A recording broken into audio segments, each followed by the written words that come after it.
Saudara-saudari yang terkasih, selamat pagi berkah dalam. Sudah kita memberi senyum hari ini, Kamis 11 November 2021. Gereja merayakan Pesta Santo Martinus dari Tours, Uskup. Kita awali permenungan kita hari ini dengan tanda kemenangan Kristus. Dalam nama Bapa dan Putra dan Roh Kudus. Amin. Permenungan kita diambil dari Injil Lukas bab 17 ayat 20 sampai 25. Saudaraku yang terkasih, hari ini gereja memperingati Santo Martinus Uskup.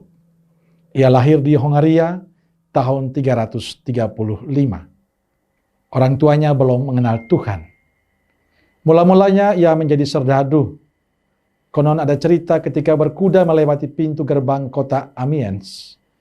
Ia melihat seorang pengemis yang menggigil kedinginan di pinggir jalan. Hatinya tergerak.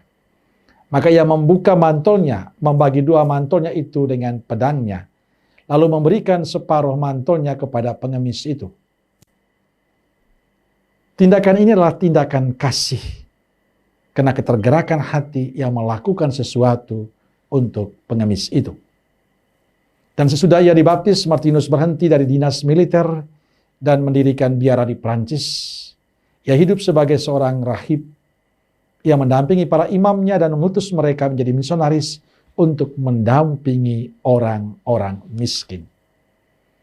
Saudaraku terkasih, kisah Injil hari ini bercerita tentang orang-orang Farisi bertanya kepada Yesus, kapan kerajaan Allah datang? Jawaban Yesus bagi saya menarik. Kerajaan Allah datang tanpa ada tanda-tanda lahiriah. Tidak dapat dikatakan, lihat ia ada di sana atau lihat ada di sini. Sebab sesungguhnya kerajaan Allah sudah ada di tengah-tengahmu. Pertanyaan orang Farisi adalah pertanyaan kita semua. Kita sering kali menanyakan kapan kerajaan Allah itu datang. Kapan kerajaan Allah itu hadir. Dan akibatnya orang mulai menafsirkan tanda-tanda alam sebagai tanda kedatangan anak manusia atau akhir zaman. Jawaban Yesus yang mengatakan kerajaan Allah sudah ada di tengah-tengah kita menjelaskan bahwa kerajaan Allah itu adalah sesuatu yang real dalam kehidupan kita. Kerajaan Allah itu sesuatu yang bisa kita lakukan, bisa kita kerjakan, bisa kita buat. Bagi saya, kerajaan Allah itu hadir dalam damai, sukacita, bahagia, ketenangan. Itulah tanda kehadiran kerajaan Allah. Maka sebenarnya kita tidak perlu bertanya, kapan kerajaan Allah datang? Tapi pertanyaannya adalah, kapan kita menghadirkan kerajaan Allah dalam kehidupan kita? Kapan kita bisa membuat orang merasa kerajaan Allah itu hadir di tengah kita? Dikala kita membawa kebahagiaan dan sukacita serta damai, sebenarnya kita sudah menghadirkan kerajaan Allah pada kehidupan kita dan sesama.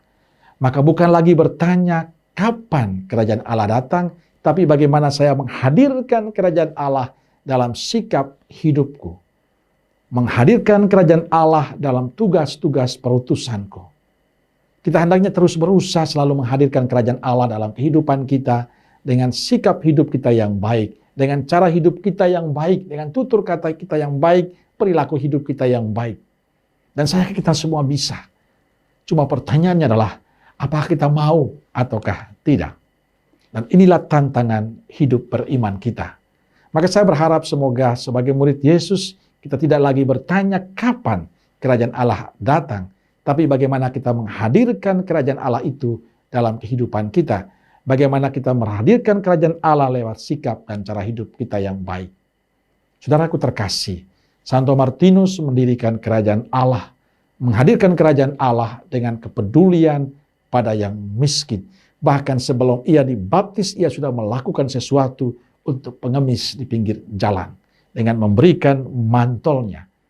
Dan dia menghadirkan sukacita itu, menghadirkan kedamaian bagi sesama. Dan setelah ia menjadi imam, menjadi rahib, dia mengutus para imamnya untuk membela, memperhatikan, memberi cinta untuk kaum miskin. Dan dikala mereka melakukan itu dan para kaum miskin mengalami sukacita, disitulah kerajaan Allah itu hadir. Dan saya kira kita semua bisa untuk itu. Dikala kita hidup di tengah keluarga kita, komunitas kita, hidup bersama dengan sesama kita dan membawa sukacita, membawa kedamaian, kegembiraan, di sana sebenarnya kita telah menghadirkan kerajaan Allah itu. Persoalannya adalah mau ataukah tidak. Semoga kita dimanapun diutus selalu menghadirkan wajah Allah untuk sesama. Amin. Semoga Allah yang Maha Kuasa memberkati saudaraku sekalian, Bapa, Putra, dan Roh Kudus. Amin. Keluarga Kudus Nazaret, doakanlah kami. Amin. Berkah dalam.